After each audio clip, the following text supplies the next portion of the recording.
Bonjour à tous, j'espère que vous allez excellemment bien. Aujourd'hui, on va parler cyclisme, présentation de l'étape numéro 3 de ce Tour de France Femmes 2023 plutôt, non 2023. J'ai encore du mal avec l'année 2023, pourtant on est quasiment en août, mais j'ai encore du mal à dire 2023. On va regarder un petit peu le profil de cette étape, mes favorites, la météo sur ce parcours, et puis la stratégie ou les stratégies possibles pour cette journée. N'hésitez pas à vous abonner à la chaîne, à réagir dans les commentaires, à mettre un pouce bleu, à partager la vidéo sur les réseaux sociaux, notamment auprès de vos proches, si vous pensez que ça peut les intéresser. Dans les commentaires, n'hésitez pas à me dire qui sont vos favorites. Pour cette étape. Puis quand vous vous abonnez à la chaîne, vous pouvez rajouter la petite cloche, comme ça vous êtes au courant des dernières vidéos qui sortent sur la chaîne.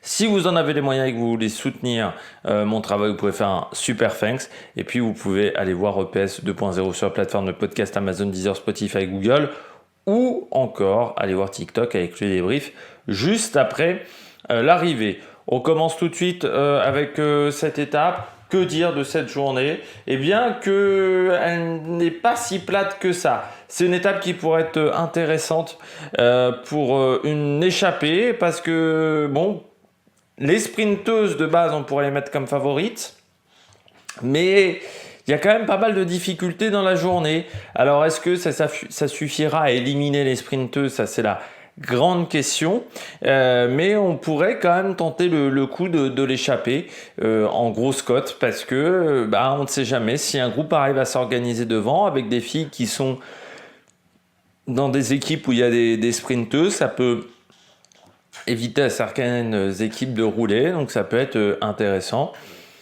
Pour le classement de la montagne, ça pourrait également permettre à une fille de récupérer le maillot à poids, même si, encore une fois, c'est des côtes de 3e et 4e catégorie, qui ne sont pas des côtes suffisamment importantes en termes de points. Le classement de la montagne, il va jouer dans le col d'Aspin, dans le Tourmalet, c'est là où il y aura le maximum de points. Ça risque de se jouer peut-être même que sur une étape, ce classement de la montagne. Encore une fois, le barème est pas très bien fichu et le parcours de ce Tour de France 2023 est moins montagneux. Je pense que l'année dernière, même si le Tourmalet et Aspin c'est dur, l'année dernière on avait deux grosses étapes de montagne. Il y avait l'étape des chemins blancs aussi qui était assez vallonnée, donc il y avait un petit peu de quoi faire. Pas grand chose d'autre à dire à part ce match entre échappé et le peloton. On va regarder tout de suite le dénivelé positif de cette étape, 1846 mètres. C'est la 4e étape dans ce classement du côté de cette course. On regarde tout de suite la présentation du parcours. On regarde tout de suite le parcours de l'étape du jour entre Collonges et Mauriac. Montignac, pardon. Vous allez voir, c'est un parcours un peu en boucle.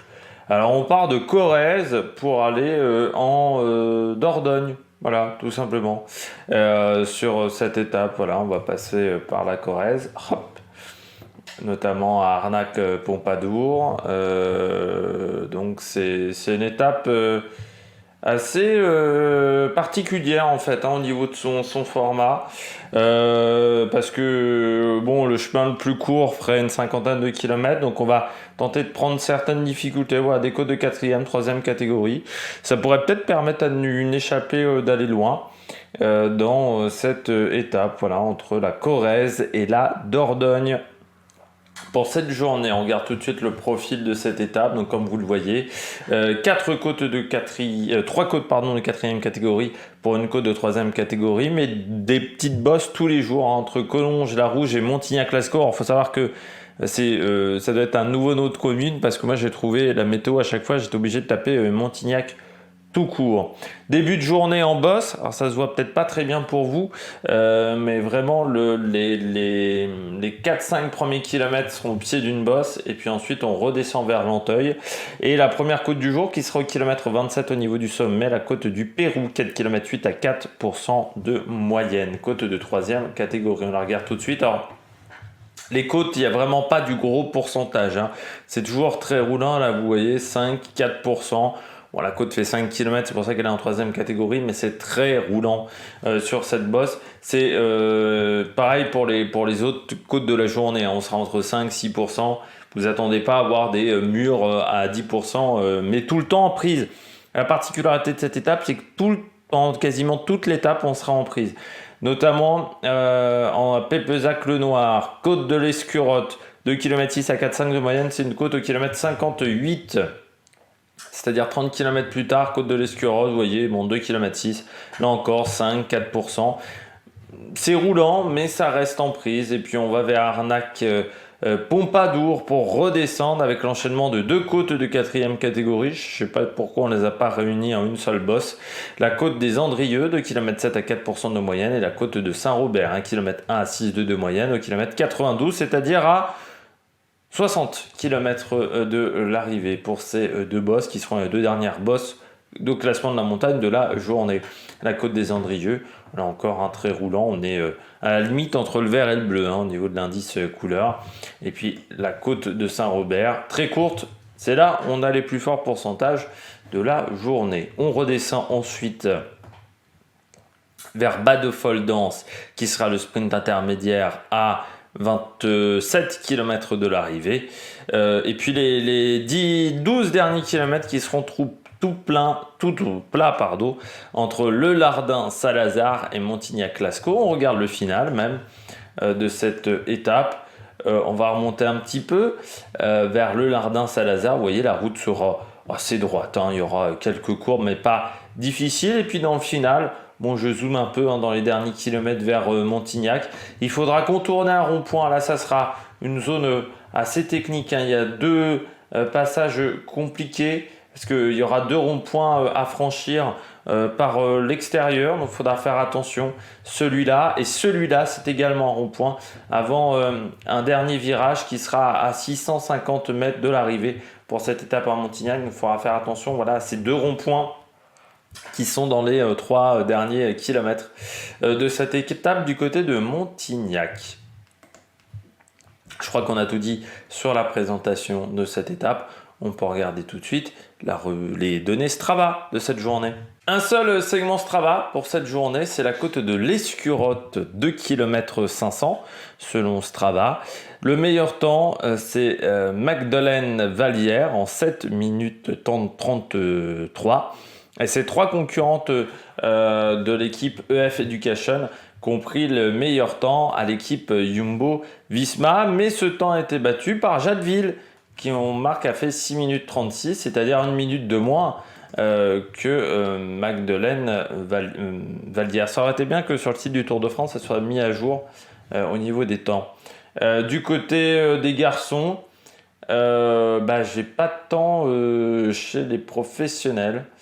Non, j'ai des temps chez plutôt des amateurs. Le meilleur temps est réalisé par Pierre Vermande, 6 minutes 22.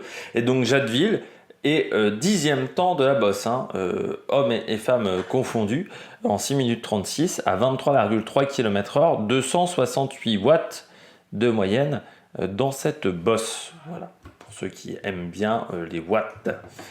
On poursuit avec... alors, il a réalisé ce temps le 29 juillet 2022, Pierre Vermande. Donc, comme ça, on est sûr que c'est un temps qui est, on va dire, homologué par nos amis de Strava. On regarde tout de suite l'histoire de ce Tour de France. Alors, de cette étape du Tour de France. Alors, ça a été très compliqué pour l'histoire de cette étape du Tour de France parce que il n'y avait pas grand-chose à se mettre sous la dent sur cette étape de Montignac. De Montignac. Alors, j'ai trouvé sur le Tour de l'Avenir où il y avait eu une étape qui était partie de Montignac pour aller à Mauriac, donc qui était à l'arrivée de l'étape de la veille.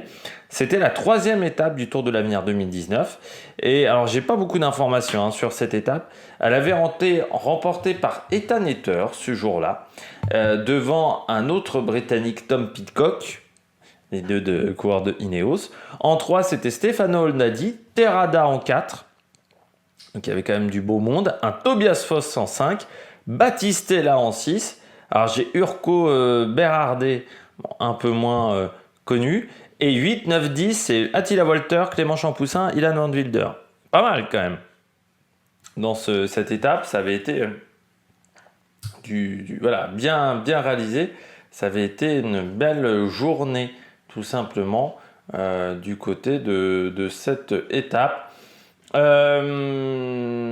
y avait également, on